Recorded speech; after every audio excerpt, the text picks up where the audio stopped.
Irreverent, entertaining, cool. You're listening to LA Talk Radio.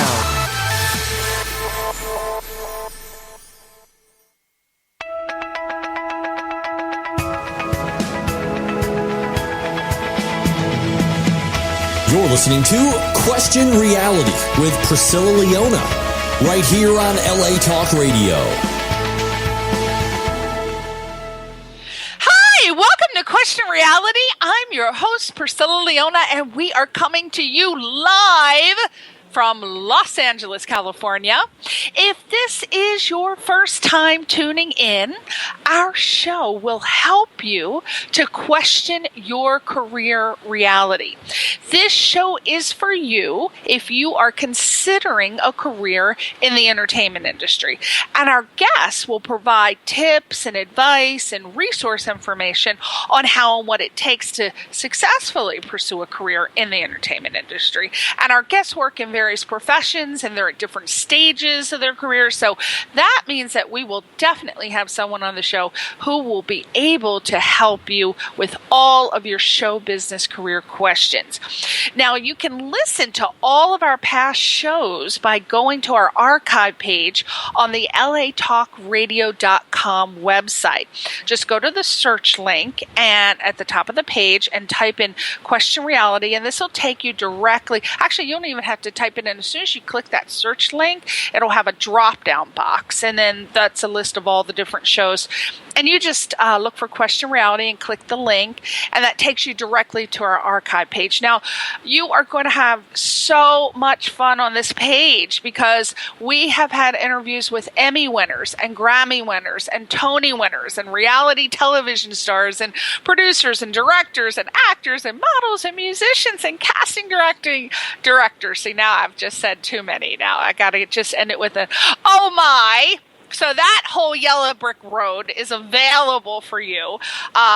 Go there. We've been on the air since 2008, and we have so many people in the entertainment industry answering the questions that you need to know in order to pursue a successful career, not just pursue a career and go stumbling about making all these mistakes. They really help you with very, very sage advice. So if they're working professionally in show business, we're going to have them on the show to give you entertainment career advice. And we go all the way from the Emmy, Grammy, Tony winners, all the way to the beginning, the opposite end of the spectrum. And we have beginning actors on once in a while, and they tell you all the trials and tribulations that they're having pursuing a career in the acting world, in the singing world, in the modeling world, in any kind of show business world.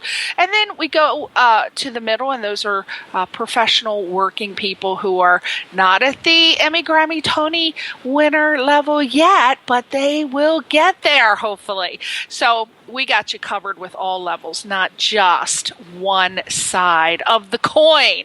We don't want to just hear about the damn rich people who have all these Oscars, or actually I haven't had an Oscar yet, I'm working on that, but all these Emmy and Tony winners buffing and shining their darn pieces of metal. We want to hear about people who can barely afford a taco at Taco Bell. So you have it here. Now, I also encourage you to download our free app for your Android or iPhone to be able to listen to all of these other exciting and informative shows on LA Talk Radio. There's so many good shows. My goodness. They've got a show on called Chords and Vines, which I think is interesting if you're pursuing a career in the country world, a country music world, or actually if you're a musician, because they talk about lots of different music stuff. So it's perfect. If you're having trouble with the significant other in the old bedroom Maroney, they've got a person to help you with sex talk. And then they've got political talk. And then they've got inspirational shows and just tons and what women want. If you're a man and want to know it, they got a show on there with Judy Goss, What Women Want. I've listened to that a couple of times. I love it. So nice. And then they've got Flow Guitar Enthusiast. So lots of shows for musicians, lots of shows for actors, everybody in the entertainment industry. So please go and check it out. Now, and then to get that app, I forgot to tell you where to go. Go to our home page and scroll down towards the bottom, and the app is at the bottom of the page, and just click it, and it'll take you right to wherever you need to go to get that little app. Now, our shows are also available for download on iTunes under the podcast section, and we're also on Stitcher.com, which is a huge website for news and music and entertainment, so check that out too. And again, go to search box and type Question Reality Radio, and we should pop up. Hopefully we have somebody that puts all the little information there, so it should be there. Now, if you want to find out about our future guest, you have to go to a totally different website. That is our official Question Reality website, and that will tell you everyone that's going to be on the show from who's been on in the past, as well as who's going to be on in the future to the end of the year. And as you know, our shows are always booked 6 months to a year in advance. So if you are listening and you work professionally in the entertainment industry and you want to be on the show, there are a couple slots that are listed that we've had cancellations. People have gone on tour, or they got booked on a film and they couldn't make it. So we have a couple spots. I don't know how many there are, maybe 4 spots left for the end of the year, but go to questionrealityradioshow.com, questionrealityradioshow.com. And if you're working professionally and you want to come on, please send us an email via the contact page and let us know, and we'll get you on. It'll be exciting and fun, like we're going to have fun today with this fantastic guest. I always have the best guests, and I love my little PR agents who email me to book them. One of my favorite PR people in the world is Mr. Michael Stover. I love this man. He brings such great country artists on the show. I'm not sure if he works exclusively with country artists, but I do know that I get a lot of great country artists from him. And today is no exception. We have a wonderful country singer-songwriter on the show today. His name is Billy Grima. I hope I'm pronouncing it. It could be Grima, but we'll let him tell us in a minute. He is a country singer-songwriter. And you can go and check him out now while we are talking to him. His website is billygrima.com. That's BILLYGRIMA.com. He's also on Twitter at Grima, GRIMA _Billy. And then on Facebook at bill.grima, bill.grima. And we're going to have lots of exciting stuff happening today. First of all, we're going to hear one of his songs today around the 5:30 mark called Calendar Girl. And Michael Stover sent over a couple of his songs. And I loved all of them. But this one was my absolute favorite. So I did pick this one because I thought it was very, very good. And we're going to hear that again around 5:30. Now, some of the questions that if you're pursuing a career as a country singer-songwriter, you're going to get some questions answered today that's going to help you. Some of these questions that we're going to ask Billy is, do you think a country singer has to move to Nashville to get their work noticed by the important record labels?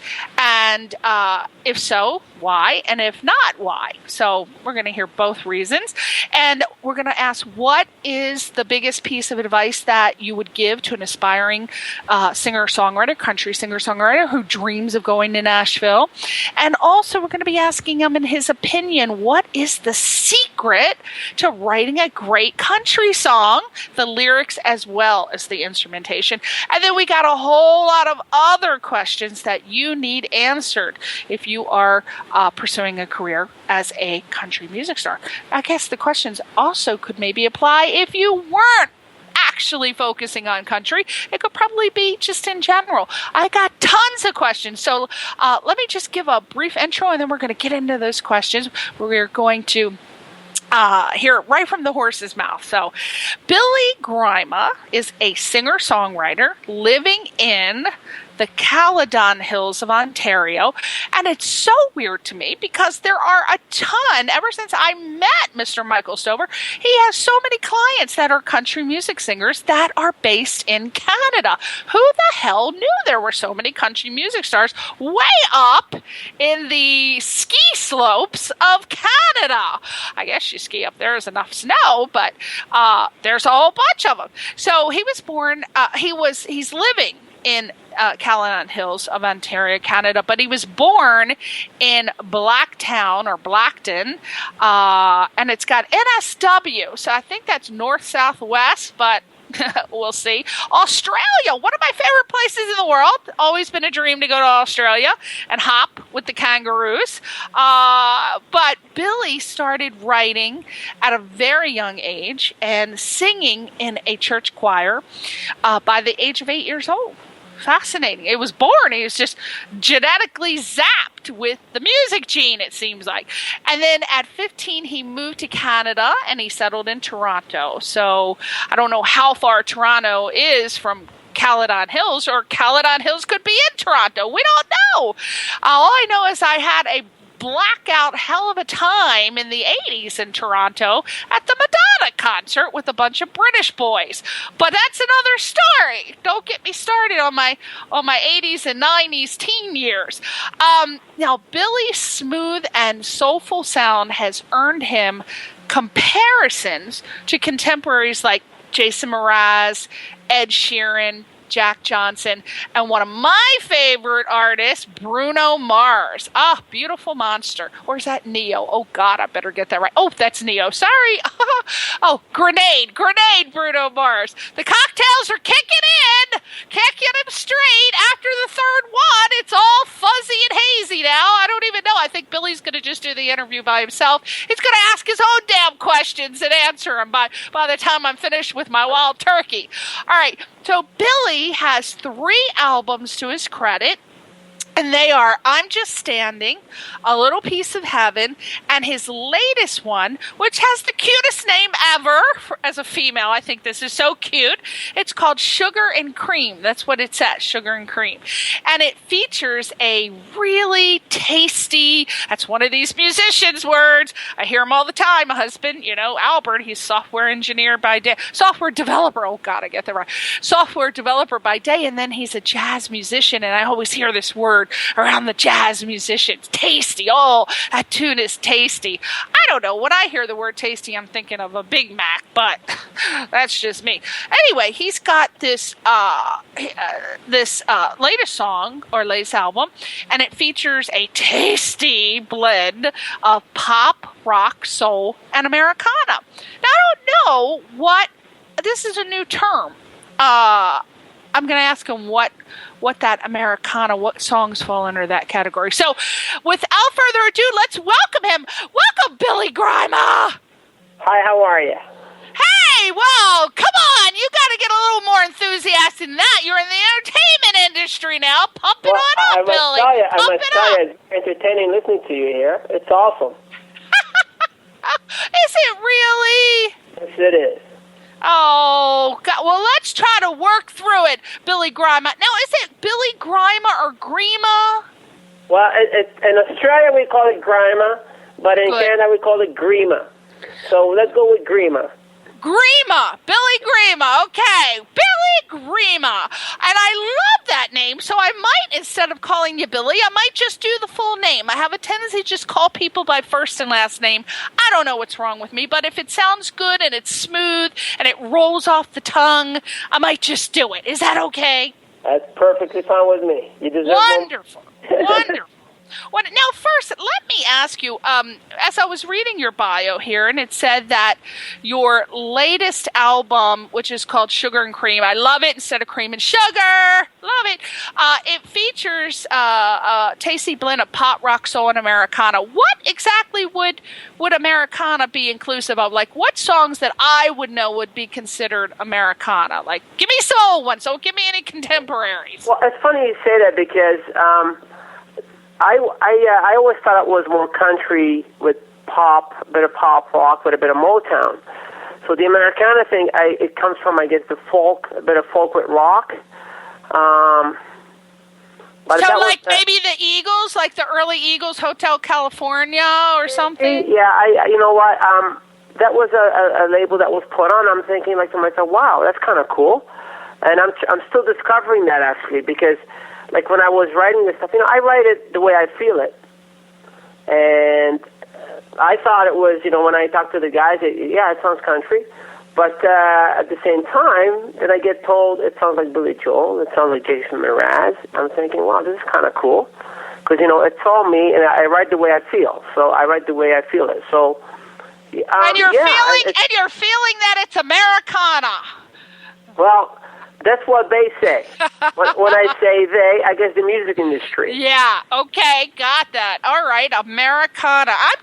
I'm just hearing that as a description to describe a sort of music. So of course I like to be in the know and I like to pick it up. So this is a new word. I'm going to be saying, Americana, but I want to make sure I know what I'm talking about and what does that include. So the people in the music industry say that Americana is inclusive of pop, but a folk. I would say it's the earlier time of I would say folk and pop rock country / I would say it's a mixed in.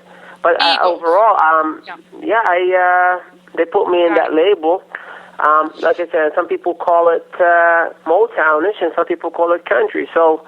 Got it. Go with the flow and see what. Go with it, Billy. Go with it. If they're flowing you along the River Nile, just go with it. Whatever they say, we like that Americana. And we like the term Americana. Now, your album, Sugar and Cream. By the way, two of my favorite things. Who the hell doesn't love sugar and cream? I try to incorporate it in every meal, 3 to 6 times a day. What inspired the title? I'm a tea drinker. I'm a heavy tea drinker. So, and I need my sugar and I need my cream. Oh, Lord, who doesn't? It's right up there with sugar, cream, and wild turkey whiskey. Yeah! Come on! So that's exactly where the title came from. Actually, I take sugar and cream with my tea, and, it's not the first time I had to go to the store because I had no sugar or cream in my home. So, and I like it. And when I put it into the song, actually it fit perfect. Now, what's the overall feel or the dominant messages that are in most of the songs for Sugar and Cream? Are they sweet? Are they just sweet? Yeah, I would say sweet. Sweet with a little bit of sugar. Yeah, I would. Yeah. I think the when I look at my material in this album, it's very personal.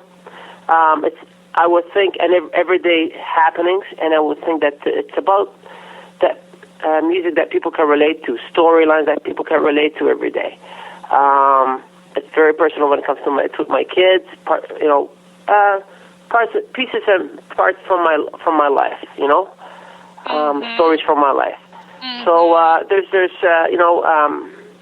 if I gave you the song, You Mean the World to Me, it's about my children. If I gave you the song, I Miss You Baby, it's about a friend of mine that actually had cancer. If I gave you the song, let me see, Baby Please Don't Cry, it's a true story about a gentleman that was wrongly convicted. His name was Marshall. He was wrongly convicted and he went to jail for about 21 years, I believe. Oh, my God, for what? What was he wrongly convicted of? Murder. Ooh, harsh Yeah, so sentence. his name was Donald Marshall. I think it was 21 years he went to jail for. I'm not 100%. Wow. And how did it? By the way, you got me interested now, being a person who loves these stories. What? How did he eventually? How was he cleared? By the way, he was cleared in 1992. But that was a long time ago. I was a bit younger. Wow, yeah. Oh, good. Well, good for him. I hope he sued. I hope he sued whoever it was that accused him. Oh, they couldn't do it back then. Now you can sue everybody's ass and get a couple mil for retirement. But, oh, well, good for him. I'm glad that he got off. And the chorus part actually was called "Baby." It says "Baby, Please Don't Cry," and that was actually about the first Gulf War, about the soldiers coming home. So I put the story together, put two pieces of stories together, and I came up with the song. Love it. Oh, it sounds like you've got a wide variety of songs. And I like how you're telling the stories to us about it, because a lot of times when you listen to a song, you don't really get to hear what the artist's meaning behind them is. You can personalize them to yourself in your life, but you just really I love to hear the stories behind the song. So how many songs are on the album in total? There's 10 songs. We released the first single, which was called "Pleasure to Have Met You," and that's about meeting your soulmate. And that's one of my favorites. And so there's "Calendar Girl" too, which is really cool. But the first two songs are, there's 10 songs, and there's "Pleasure to Have Met You," which was the first release, and we have the second release, which is "Calendar Girl." Ooh, oh, okay. So maybe I should have played "Pleasure to Have Met You," but I did not know that was the plug song. So I listened, and things appeal to different people. So I found that "Calendar Girl" was more to my liking.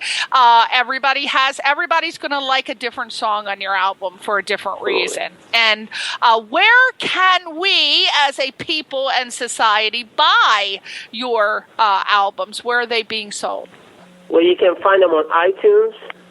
You can also find it on CD Baby, Amazon, any of those. So if they just type "Sugar and Cream," Billy Grima, Grima, Grima. Yes.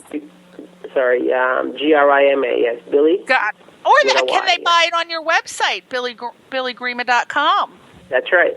Yeah, all right. Well, we know that. Now, I understand you also did a Father's Day video entitled "You Mean the World to Me." Tell me about that. That's exciting. Well, that was about my children, and I looked back and I started writing about their lives and growing up and things they did. And if you look at the video on YouTube, actually you'll see home videos on there, which I thought was kind of cool to put in together, because the song is actually all about them. It's very personal. There's certain things in there that they understand. My little daughter, my older daughter, she used to say, when I said to her, "I love you," when she was about 5 years old in school, she said, "Dad, you can't say that in public, so because I get embarrassed," and she's 5 years old. So I said, "Okay, well, we'll stick with Don't Forget." And then my middle daughter said, "Well, I need to change mine too," so we came up with Forever. And my little one was Forever I Love You, Don't Forget. And my little one was I Love You. So when it came to the story part, I ended up saying, "I love you forever, don't forget." And that's that's about my kids, yes. Oh, that's so sweet. Now, I love when people write songs about their family members, because, of course, most people have family members. Not everyone, but most people do. So I'm sure, I haven't heard all the songs, but I'm sure that everyone's going to be able to relate to this album. So I highly recommend you hop your little fingers on over to iTunes and CD Baby and check out. I think they let you listen to samples, and then you can pick one that's your favorite, or maybe all of them are your favorite. So you can go over there right now.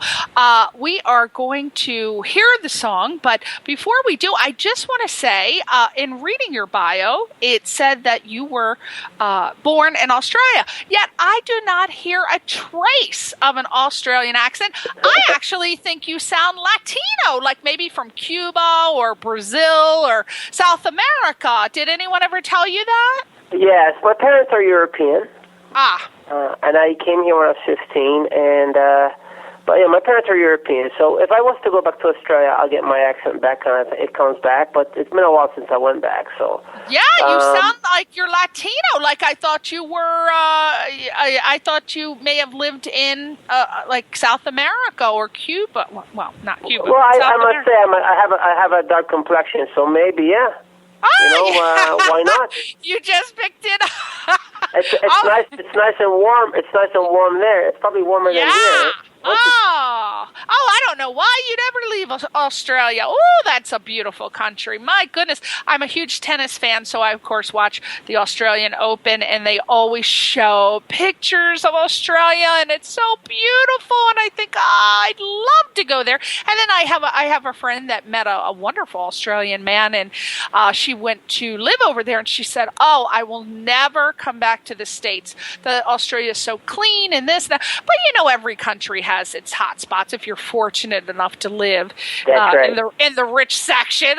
That's what you're going to see. When I first, I'm from the East Coast and from Connecticut, and when I first moved to California in 1992, I moved, there was no internet back then. I moved to Hermosa Beach, and I thought that I'd walk 2 blocks and I was in Hollywood. I was like, where's the Hollywood sign? I want to go. And I did. And I'm like, God, it's so beautiful here in California. So I decided to take a bus and do a tour around, and they land my ass in Hollywood, and there's cigarette butts and beer cans and people living under the bridges, and I'm like, what? This is not what I thought it was. So, it just depends where you go. And then you go a couple blocks, you're in Beverly Hills, and everything's good again. The world is good.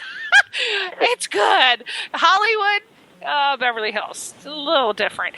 So Australia, beautiful, beautiful country. Have you been back since you? I've only gone back once. I'd love to go back. Because my high school gets a reunion every year in November, so they keep on asking me to go down. So I might go down one of these days.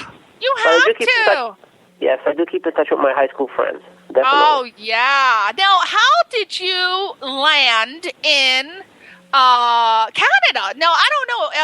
This might be a suburb of Toronto, the Caledon Hills. Is that a suburb of Toronto, or is that its own separate? Well, it's about 40 minutes north of Toronto, Caledon. It's a very scenic, a lot of farms. It's not in the city. How did we end up in Canada? Is that because your parents moved there and you just didn't have a choice? Yeah. Okay. My mother's side's in Canada, my father's side's in Australia. So we decided to come here, and here we are. I've been here for quite a while now. There you are, and you're making it happen, which is one of the questions we're going to get to. This is very important for people, and we're going to hear your song now, but I just wanted to talk about how important it is these days with technology that you don't have to be pressed or stressed out thinking, if you're a country music artist, that you got to run your hot little butt to Nashville in order to make it. You really, with today's technology, GarageBand and all this other software, you can actually record your music and do a whole album, and you can be in Timbuktu. So we're going to talk about that to inspire and encourage people to that they can live anywhere and they can pursue their career. Right now, I am looking for the button to tell them to cue the music, and I can't find it.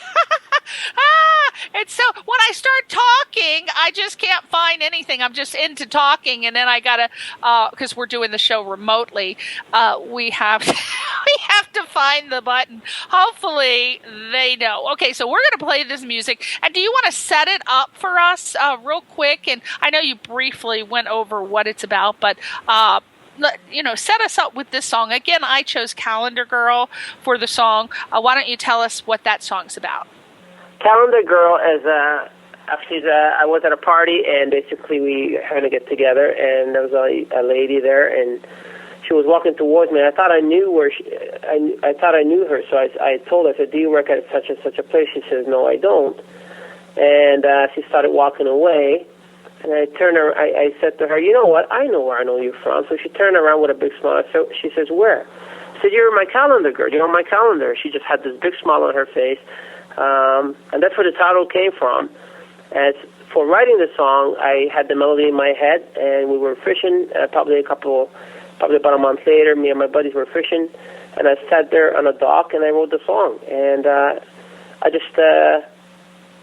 wanted to be a fun song, and that's how it all came out. But the title came from that meeting that lady, and it was really cool. Well, that's certainly a way to pick up chicks, Billy. Well, What? Meet them and say, "Oh, you look like a calendar girl. I'm going to write a song about you." Next thing you know, you're rolling in the hay and life is good.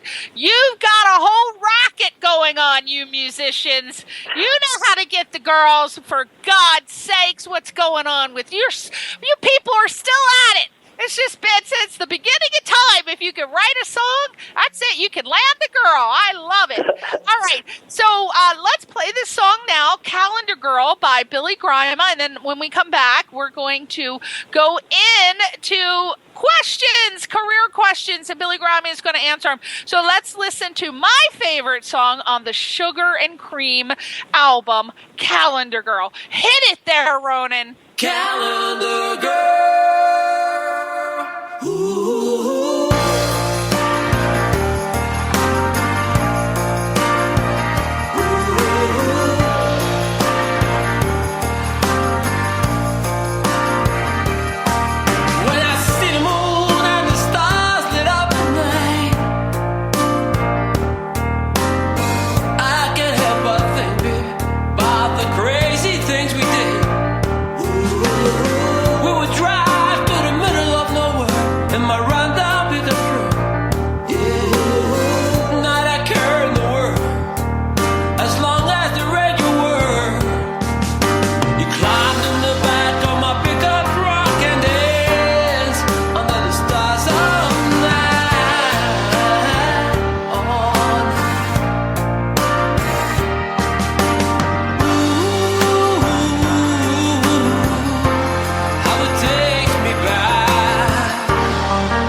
listen to it again for like the 5th time. It is now in my iTunes, by the way. Just love this song so much. If I didn't have it already, I'd actually buy this song, and I'm a little frugal. Let me just tell you, I spend my pennies only for absolute necessities. And this song is valued to me as a necessity. Love it. And I heard something new. And every time I listen to it, I hear something new.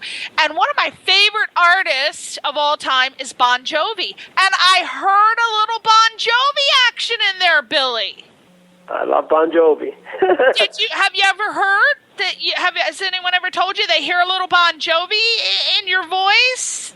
No, but in my younger days, I used to sing a lot of Bon Jovi. Well, your Bon Jovi's coming back.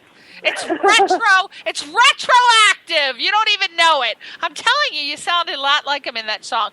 Lovely song. Rush out to get it. Well, rush out like we go to record stores. What the hell am I talking about? The Cocktail. Kick it in, Billy. Go to Amazon and CD Baby, because I know you love that song, and iTunes.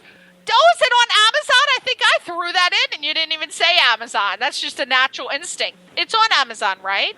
Yeah, it is. And actually, if you want to check out the video, you can go on YouTube too, actually. Oh, great. Oh, we want to see the video. Now, is the girl, but we only want to see the video if you hooked up with the calendar girl and put her in the video and we see a little action going on. What are we going to see in that video? Did you get the calendar girl in there? Well, you get her dancing in the back of the truck. Ah! Oh, my goodness. You just followed through, didn't you, Billy? You met her, you said, I'm going to write a song about you, and then you let her little ass dance in the back of the truck. What? Whoa. Now, see, women, hottie women, you better be trying to track Billy down if you want to be in a music video. So if you're hot looking, he could make another song, and what we could call it Window Girl or French Maid Girl. So whatever you're wearing, Billy might write a song about you, put you in the video. So there you go. So go to YouTube and look up Calendar Girl by Billy, Grima. Yay! Love it. Okay, so now let's get into the career questions. And this is where you're going to have to work your little brain to help out our future country music singer-songwriters. You're competition, but, if you're good, you don't even think of people pursuing your career as competition. You just think of them as a friend in the business. So now, do you think...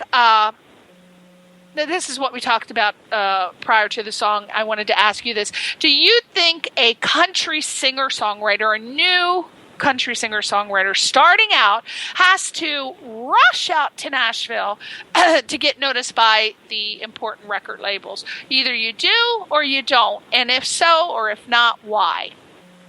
Well, I think, Nashville is the heart of country. But you know what?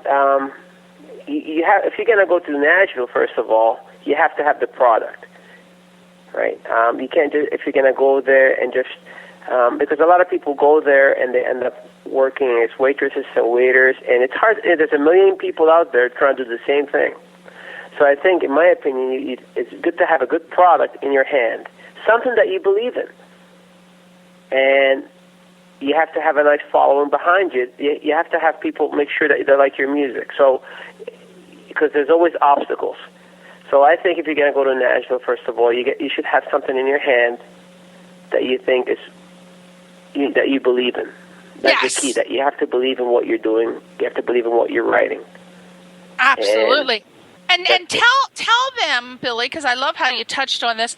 Tell these new artist how important it is to market and network yourself via social media, because if you are not going to go to Nashville, which you shouldn't be running with your $2.50 to Nashville, come on now, but a lot of people do it. They go there on a wing and a prayer, no Bon Jovi intended, no pun intended on that, but they go on a wing and a prayer with their pennies jingling and jangling in their pocket, and then they end up, as you said, working waiter, waitress. It's really hard. Some of them get involved in drugs, alcohol, prostitution. God knows what goes on, when you're pursuing a career in these entertainment careers. You hear all kinds of stories, but it is so important to have, as Billy said, a following. And in order to do that, you got to think of yourself as an entrepreneur. You've got to be you got to network and market. You got to be your own accountant and your own administrative assistant. You got to everything, but you've got to have a following. So tell us, Billy, how did you build up your following before you started working on putting out your album? Well, when I had the band. I was writing, and then once I had the product ready, the band was already rehearsing. We've been playing in a lot of places, venues up in Toronto area and whatnot. We started making videos. Social media is amazing. Things have come a long way. Social media can reach every end of the world. You got your internet, you got your YouTube, you got all that stuff. You got your Facebook, Twitter. It's amazing. My stuff is being played in Australia, it's being played in New Zealand, it's being played in Europe, it's being played in England. It's great. So I think it's you just got to stick with it and keep new doors open up, and people let you in, and you listen to their music, they listen to yours, and it just grows and grows and grows. But the thing is, having somebody like Michael Stover, it's very, very valuable. Yes, it is. He liked my material, and we talked, and I had to show him something. I got his attention, and he liked Michael Stover, just in case you didn't hear me earlier in the beginning of the show, Michael Stover is a PR agent. I believe he's a PR agent, or he's a talent manager. I don't want to get confused on that. Or is he? He does promote too. So he's a promoter. He's done a lot, but I couldn't have done that on my own. Right. So having someone like Michael, who saw, he manages a whole bunch of guys. Like you said, he manages guys from my area, very close to my area, in Toronto, in Canada. But he saw talent there, so he picked it up. And it's guys like him that make things better for us. Yes, get our name out there. Yes. Now, let's keep in mind that, yes, Michael Stover is wonderful, and trust me, this man really is. I deal with a lot of PR people, talent managers, everybody contacting me to book their clients on my show. And I got to say, this guy, if you're a person who is so frustrated with representation that doesn't return your emails, doesn't return your calls, I can't stand that. I'm a micromanager, and I just can't stand when people don't call me back within 24 hours or email me, because it falls into a category of respect and courtesy. And this man, Michael, is amazing. I could email this guy. I don't know. It's like he's got two fingers glued to the keyboard. I could email him, not that I ever did, at 2, 3, 4 in the morning about an artist, and he would get back to me immediately. So that's very important, people, when you are choosing your representation.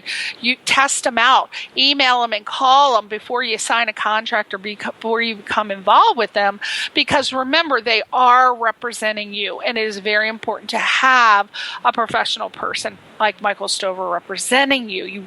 I cannot stress that. But also on the flip side, not everybody can afford to hire a PR rep or a promoter. They do cost money. I mean, they got to get paid too. So you need to self-promote before you get to the level. Billy obviously was at a point in his career where he needed someone to take what he had already built up and to go out there and fly with it and get them booked. But he already had the content. If you're lazy and you're just looking to hire somebody to go out there and book you for stuff, well, they're not going to have anything to work with, because if you don't have anything, what can they promote you with, right, Billy? That's right. Yes. The idea is to have a product. Like I said, you have to be ready to play. Whenever they call you, you might do a show here or there. They might ask you. So it's a lot of work. So having Mike do this kind of work for me is great, because you can knock on doors, and sometimes doors don't open, but Mike has maybe the tools to open that door. So, so the idea is, like I said, have a nice product and promote it, play, get a following, and you get someone like Michael to listen to it, and you show him what you can do. What had you done? I mean, I imagine you had a lot done before you went to Mike, or else he wouldn't have, taken you on to promote you, because he's a professional. So what had you done? Let's talk about let's talk to the people who are just starting out. What had you done up to the point where you said, you know what, I can't do this by myself. I need Michael to take over and get me out there. What had you done? Had you self-recorded, with GarageBand, which is an app, a software you can record now. I don't know what again, I'm not in music, but I know GarageBand. What had you done up to the point before you hired Michael? Well, I wrote the album. I'm always writing. So I wrote the album, but I actually was looking for a publishing deal. That was my first thought. But then, I thought, what the heck, I'm gonna try and do this on my own too at the same time. So I'm still looking for a publishing deal, but yet I put the CD out, and it's getting a lot of attention. So now the playing cards have changed a little bit. You know what I mean? The fact that people are liking it and loving it and getting a good response. I'm trying to do it myself. But yet at the same time, if you had Tim McGraw listening to the song and he liked it, and he called me and says, Billy, I want to do your song, I will not say no. I will say, yeah. Come on, take it over. We only have like 3 minutes, so I want to try to get those questions in that I did promise the audience. What, in your opinion, is the biggest piece of advice that you would give to an aspiring singer who dreams of pursuing a career in country music? My strong advice would be believe in what you do and don't give up. And if you believe in what you do, and you guys listen to what people have to say, but yet it's about believing. And there's going to be always obstacles and people telling you, no, man, you're not going to make it. You don't have what it takes to make it. If you believe in yourself and maybe get some advice when it comes to maybe take some vocal lessons or that kind of stuff, because learning it's always a positive thing. So I would say believe and determination. Best piece of advice, last question, best piece of advice and worst piece of advice that you ever got pursuing a career in as a musician, as a singer-songwriter. Best and worst. Best is when people told me that I see something here, it's great. The worst piece was when people said to me, no, man, you don't have what it takes to make it. That actually made me work harder. And I guess we can fit another question, because that was short and to the point. What, in your opinion, what is the secret to writing a great country song? The lyrics as well as the instrumentation. I always write from the heart. So when I write, if I can't feel what I'm writing, then I know if I can't feel it, then I know I won't be able to make that song a good song. So every time I put myself in the song, and I need to feel it. If I feel it, I know it's gonna be a good song. If I can't get any goosebumps out of it, then forget it. Yeah, you need the goosebumps. I like the goosebumps. Do you have any advice on how to conquer stage fright for people that are going out there? Okay, say real quick. We got 1 minute. You're a new singer-songwriter. You wrote your little songs. You're going to open mic night. What do you do if you get stage fright first time? Man, you just go on there, look at the back wall, and pretend nobody's there. Just pretend you're in your room singing. Picture them in their underwear or naked? Does that really work? If that's what makes them tick, hey, why not? Yeah, have you ever gotten stage fright, or nah, you're an old pro? Well, you know what? I get nervous singing in front of a little crowd. I feel great singing in front of a huge crowd. So the bigger the crowd, You know, bigger they are, the harder they fall for your music, you know, right? When it's a full crowd and those eyes are like stuck right on you. So. Oh yeah, because you can't really see them. They're out there, and the lights are all in your face, so you don't know who the hell is out there. They could all be out there naked, you start singing Calendar Girl, and they just start having a big old orgy. You don't know what's going on out there. Well, gosh, thank you so much, Billy, for coming on the show. Can you believe it went that fast? I know, it's amazing. I know, time. And just think, time just keeps ticking into the future, people. And Billy and I are finished with this interview, and we really hope that you got a lot of information out of it. You at least got to listen to a really cool song, Calendar Girl. So go over to Amazon and iTunes and CD Baby and buy this album, or at least buy Calendar Girl. You're going to love it. That's a really great song. And then go and now you got me. Oh, now I can't stand it. I have to go to YouTube so I can see this chick. Man, I got to see this chick that inspired you to write Calendar Girl. So I'm going over to YouTube as soon as we get off the phone. I'm going to YouTube and see what this girl looks like. By the way, let's at least say her name. She deserved and earned it. I know that girl worked to get that part in your music video. What's her name? Well, I shouldn't say her name because she might get upset, but it's all good. Put it Why that do way. you think she would get upset? Isn't she honored to be in the music video? Yes, she is. Her name is Debbie. Her name is Debbie. Debbie. We'll just do the first name. Debbie. Yes. Calendar Girl Debbie. She should be honored to be in your music video. So you got it. There you go. And I tell you what, you can check out, because we got 6 videos on YouTube right now. Oh. And check it out and see what you think. And, okay, you have your own channel on YouTube. So if we just go to YouTube and hit Billy Grima, Grima, G-R-I-A, all the videos are there. Yes.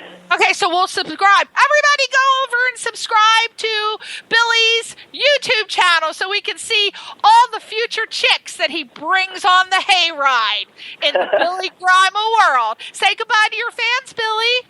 Thank you very much for having me on, and hope to hear from you. I hope let's bring you back on next year when you've got another harem of chicks and a bunch of songs written about them next year. All right. Thank you, everybody. Thank you, Billy. Thank you, everybody. Thank you very much for having me on your show. Awesome. You're welcome, darling. Thank you, everybody, for tuning in. We'll see you next week on Question Reality. Bye-bye.